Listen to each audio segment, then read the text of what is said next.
Donc je me présente, Ludovic Jourdain. Mon activité maraîchage, j'ai créé depuis 2018. Je me suis installé en 2011 sur le corps de ferme, qui était le corps de ferme de mes grands-parents. Et donc le maraîchage était l'activité la plus facile, on va dire, à mettre en place.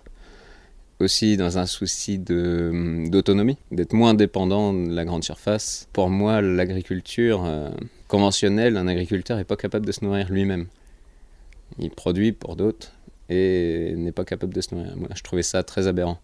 Donc mon mode de production, je pars de la graine, je produis mes plants moi-même. Donc aujourd'hui, travail du sol, aucun traitement, récolte manuelle, plantation manuelle. Alors les moyens alternatifs pour remplacer les insecticides, exemple sous serre, on va utiliser des auxiliaires. Contre les pucerons par exemple, on va utiliser des coccinelles. Pour certains traitements, on utilise du soufre. On a le droit aux produits naturels. Alors l'avantage du bio, pour moi, on ne baigne pas dans les produits phyto. Pour le consommateur, il a un produit sain qui est produit en bio, n'a pas besoin d'être lavé. Enfin, à grande eau pour être consommé. Une tomate, on peut la consommer direct sur le pied.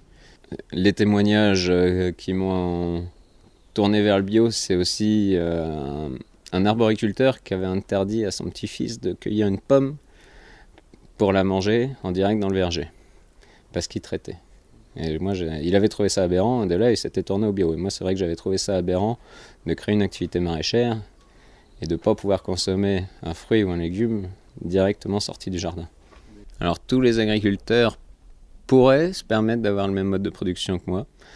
Après, y a un lobbying sur le produit phyto qui est très fort. On leur fait croire que si on ne met pas d'engrais ou si on ne met pas tel traitement, ils ne produiront rien.